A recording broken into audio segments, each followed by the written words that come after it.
Bonjour, dans cette petite vidéo, je vais vous expliquer comment effectuer le contrôle du travail des élèves au moyen de la liste d'absence et aussi comment récupérer les travaux d'élèves dans le cahier de texte. Pour l'instant, nous sommes sur la page d'accueil à laquelle on peut revenir en cliquant sur la petite maison et nous allons passer maintenant à la feuille d'absence. Sur la feuille d'absence, nous voyons plusieurs colonnes. Bon, celle d'absence et de retard qui ne vont pas nous servir à grand chose en ce moment. J'insiste sur celle de travail non fait. On peut ici cliquer quand un élève ne fait pas son travail. Par exemple, je vois ici Fernandez Sofia n'a pas fait son travail. Supposons qu'elle n'ait pas fait son travail aujourd'hui. Je clique ici et vous voyez, ça totalise le nombre de fois qu'elle n'a pas fait son travail. Donc, j'attire votre attention sur une icône, j'appelle ça l'icône magique.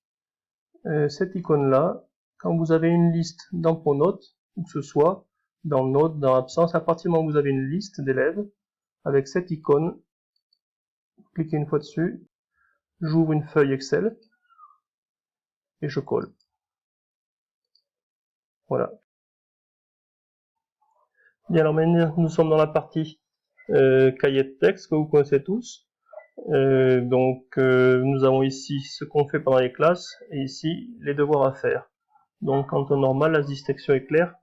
Il n'y a pas de problème. En ce moment, il y a une petite confusion entre les deux, puisqu'en fait, le travail à faire correspond en fait à ce qu'on fait pendant les classes. Donc moi, je recommande de marquer ça aux deux endroits.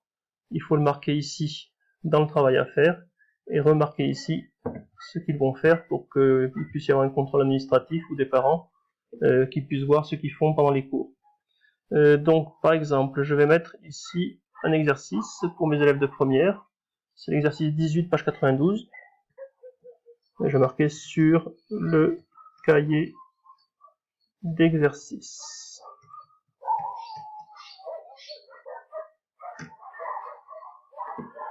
Je peux indiquer la durée.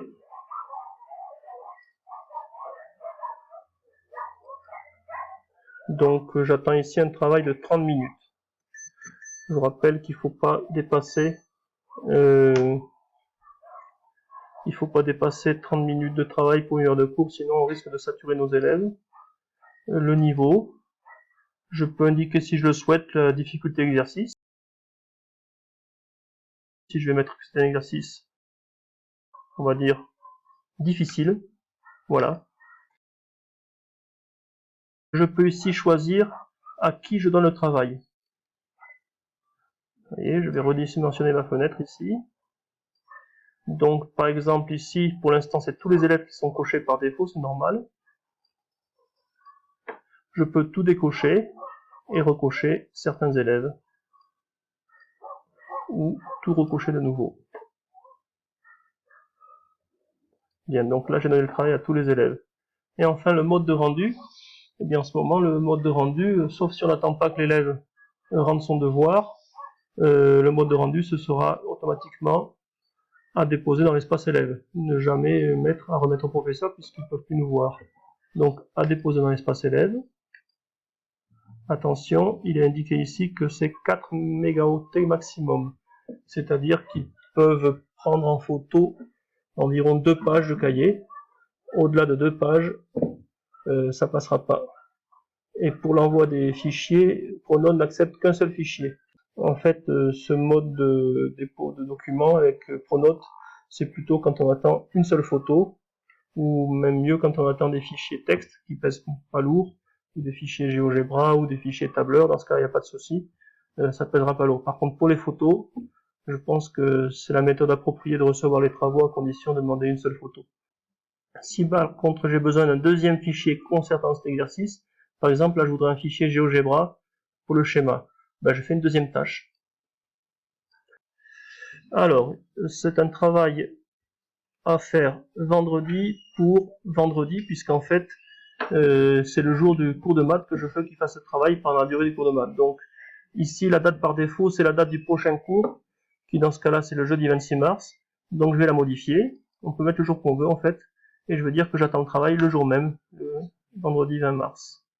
Ici, je vais marquer la même chose, Maintenant, je peux aller voir sur la page d'accueil les travaux que les élèves doivent me rendre.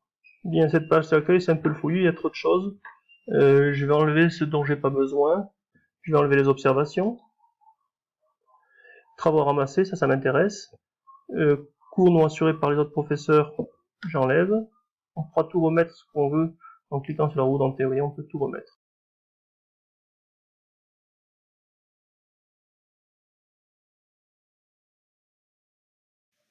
Alors, sur cette page d'accueil, il y a également un pense-bête. On y met ce qu'on a envie. C'est juste pour se rappeler certaines choses. Voilà, c'est fait. Et maintenant, on va s'intéresser au travail ramassé. Donc, le travail ramassé, c'est les devoirs que j'ai demandé aux élèves qu'ils devaient rendre ici sur Pronote. Donc, c'est ici, travaux ramassés. Je vois en 4e C qu'il y avait un travail pour le lundi 23 mars. On peut voir les travaux pour les différents jours. Hein. Donc, travail pour le lundi 23 mars.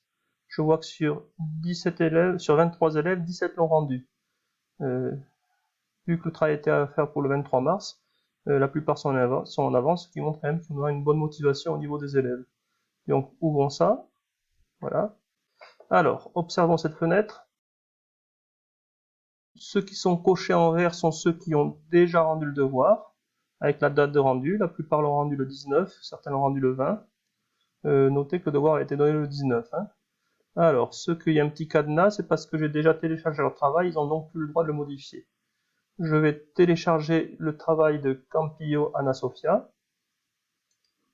Je clique dessus. L'ordinateur me demande où l'enregistrer.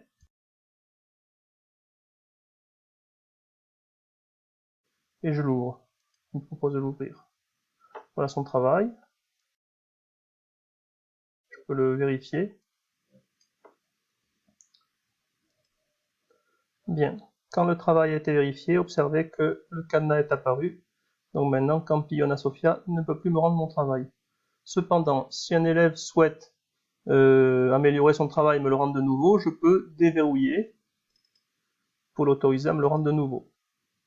Si d'autres élèves m'envoient le travail autrement que par Pronote, par exemple dans un email, bon, je pense qu'il faut être indulgent parce que c'est déjà bien qu'ils fassent le travail, donc on ne va pas leur refuser le travail s'ils n'ont pas rendu exactement de la manière qu'on attend.